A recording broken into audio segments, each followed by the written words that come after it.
नमस्कार, मी सुशील कुलकर्णी. आपण पाहता अॅनालायझर. मंडळी, मराठा आरक्षणाचा विषय आता चांगलाच पेटला आहे.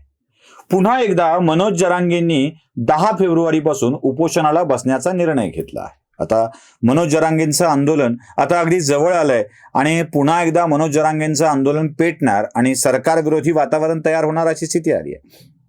सरकारने दिलेले शब्द, दिलेले वचन हे सरकार पाळणार नाही असं वातावरण मराठा समाजाच्या मनामध्ये निर्माण झालं. मुळात जरांगेंनी या सगळ्या अटीवर मान्य करावंच कशाला असाही प्रश्न विचारणारा एक वर्ग निर्माण झाला होता. सरकारने मराठ्यांना ओबीसीतून आरक्षण देऊन ओबीसीवर अन्याय केला आहे असं म्हणणाराही एक वर्ग निर्माण झाला आहेच.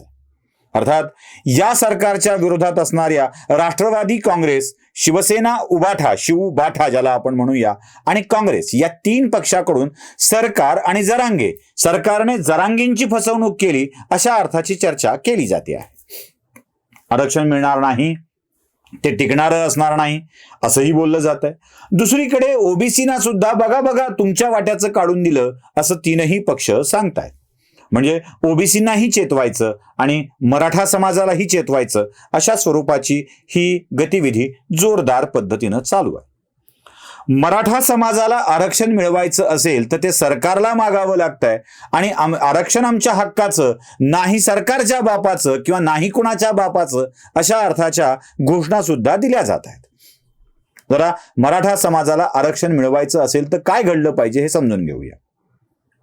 या 3ही पक्षाची मंडळी मी ज्यांचा उल्लेख केला ती शाहू फुले आंबेडकरांची विचारधारा मानणारी आहे.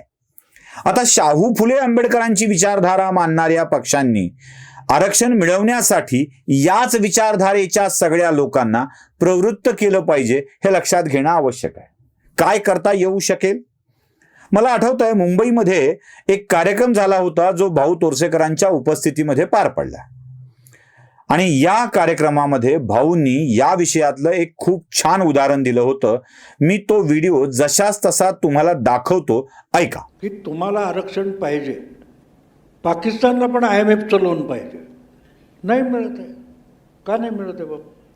विचार करा ना. यांना आरक्षण जे पाहिजे ते मिळत नाही आहे आणि IMFने लोन न्यावं ही त्यांची अपेक्षा आहे पाकिस्तानची. तर ते म्हणतात तुमची क्रेडिबिलिटी नाही म्हणून. म्हणजे त्या IMFची जी काय अडचण असेल ती तशी इथे अडचण अशी आहे की महाराष्ट्र सरकार म्हणेल चला 30% देऊन टाकू मराठ्यांना, विधानसभेत ठराव पास करून घेतो. आणि त्याच्यावर सुप्रीम कोर्टाने शिक्कामोर्तब केलं पाहिजे ना. सुप्रीम कोर्टाने अट घातली आहे की 50%च्या पुढे कुठच्याही परिस्थितीत आकडा जाता कामा नये. आता गंमत अशी होते की 50%च्या पुढे आकडा जात नसेल तर मग 50%च्या आत जे उपलब्ध आहे त्याच्या प्रत्येकाने थोडी थोडी वर्गणी काढली पाहिजे. प्रॉब्लेम लक्षात घ्या, तुम्ही प्रॉब्लेम समजून घ्या ना. तुम्ही द्यायला बाकी नाही, आम्हाला मिळालं आता नको, तुम्हाला नाही आमच्यातलं मिळणार. मुद्दा असा आहे की विंदा करंदीकरांचा एक फार सुंदर धडा मी वाचलेला, त्यांचा ललित लेख होता, फार सुंदर होता, आतले आणि बाहेरचे. तर त्याच्यात त्यांनी असं म्हटलं होतं की ट्रेन निघाली आहे, कल्याणहून असेल, बोरिवली कुठून तरी ट्रेन निघाली आहे आणि काय मस्त भरलेली होती. पुढच्या स्टेशनवर आणखीन पहिल्या 2-3 स्टेशनमध्ये फुल ट्रेन भरली, 4थ्या-5व्या स्टेशनमध्ये पाऊल टाकायला जागा नाही आतमध्ये आणि बाहेरचे लोक प्लॅटफॉर्मवरच्याला आतच येऊ देत नाहीत. धक्काबुक्की होते, हाणामारी होते, भक्काभक् काय होते, गाडी सुटते. मग एखाद दुसरा लटकलेला असतो, तो हळूहळू ॲडजस्ट होतो. पुढचं स्टेशन होईपर्यंत तो बाहेरचा म्हणजे गेटवरचा होतो आणि पुढच्या प्लॅटफॉर्मवरचा जो पुढच्या स्टेशनच्या प्लॅटफॉर्मवर असतो तो चढायचा प्रयत्न करतो, तेव्हा त्याला अडवणारा अलीकडच्या स्टेशनवर चढलेला असतो. त्याला एक स्टेशन अलीकडे आरक्षण मिळालं आहे. लक्षात घ्या, इथे परिस्थिती समजून घ्यावी लागते की जर 100%तून 50%च्या पलीकडे जाता कामा नये तर मग त्याच ट्रेनमध्ये प्रत्येकजण ॲडजस्ट करण्याचा प्रयत्न करतो. इथे गंमत अशी आहे की इकडे यांचा मोर्चा निघाला नाही, उपोषण सुरू झालं नाही, तिकडे लगेच छगन भुजबळ म्हणतात हे ओबीसीला हात लावलेला चालणार नाही, आधीच्या स्टेशनवर चढलेत. बरोबर आहे ना. 90-92 पर्यंत ते पण प्लॅटफॉर्मवर होते.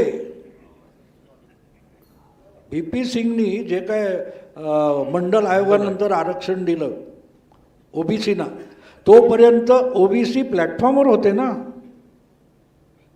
तेव्हा इथे गोष्ट, आता मी हा प्रश्न कसा सुटू शकतो त्याचं तुम्हाला योग्य उत्तर देतो. ते उत्तर असं आहे की नरेंद्र मोदी सारखं सगळीकडे सांगतात की आम्ही 2 कोटी नव्या कुटुंबांना गॅस दिला, गरीब कुटुंबांना. त्यांनी सरकारच्या खिशातून नाही दिलेला. 14मध्ये निवडणूक जिंकल्यानंतर त्यांनी लोकांना आवाहन केलं की आता जे सुखवस्तू झालेत त्यांनी गॅसवरची सबसिडी सोडावी. आणि लक्षात घ्या मित्रांनो, जवळजवळ 2 कोटी लोकांनी गॅसवरची सबसिडी सोडली. त्या पैशाचा वापर ह्या उरलेल्यांना द्यायला झाला. आरक्षण हे तसं सुटू शकतं. बघितलात, या 2 मिनिटांमध्ये आरक्षण कसं मिळू शकेल याची जाणीव आपल्याला होऊन जाते. म्हणजे वर्गणी जमा करावी लागेल असंही भाऊ शब्दप्रयोग करतात. म्हणजे जर ते आतले बाहेरचे या उदाहरणातून सांगतात की एखाद्या लोकल ट्रेनमध्ये आदल्या स्टेशनवरून चढलेली बाहेरची माणसं आत आली की ती आतली होतात आणि मग सरकून बाहेरच्याला जागा द्यायला तयार होत नाहीत, ही मोठी अडचण असते. आता या सगळ्या प्रकारामध्ये मराठा आरक्षण कसं येतं मी तुम्हाला सांगतो. शाहू फुले आंबेडकरांची विचारधारा मानणाऱ्या लोकांनी शाहू महाराजांनी वेगवेगळ्या जातींना आरक्षण दिलं होतं हे सगळ्यांना मान्य आहे. म्हणजे त्या काळात ज्यांना मागास गणल्या गेलं त्यांना आरक्षण दिलं होतं. शाहू महाराजांनी आपल्या राज्यामध्ये वेगवेगळ्या जातींसाठी आरक्षणाची सोय केली होती. शाहू महाराजांना हे चांगलं ठाऊक होतं की मराठा ही राज्यकर्ता जमात आहे, आपण छत्रपती आहोत, प्रजेचे पालनकर्ते आहोत, रक्षक आहोत. आणि अशा वेळी समाजातल्या दुर्बल घटकांना आरक्षण देण्याची जबाबदारी आपल्यावरती आहे. म्हणून मोठ्या मनाने, मोठ्या अंतःकरणाने आणि सगळ्यात मोठी गोष्ट म्हणजे सर्वांचं कल्याण साधण्याच्या हेतूने सर्वे सुखिनः सन्तु सर्वे सन्तु निरामया ही संकल्पना ठेवून राजर्षी शाहू महाराजांनी या वेगवेगळ्या जातींना आरक्षण देण्याची पद्धत आपल्या राज्यामध्ये रूढ केली.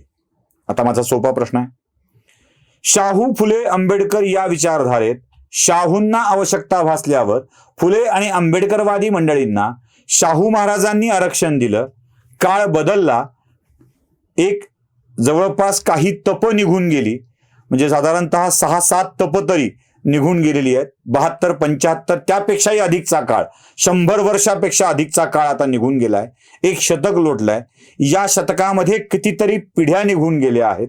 सामाजिक अभिसरण झालंय. देश स्वतंत्र झाला आहे. श्रीमंत होते ते गरीब झाले आहेत, गरीब होते ते मुख्य प्रवाहात आले आहेत, मुख्य प्रवाहात असलेले श्रीमंत झाले आहेत.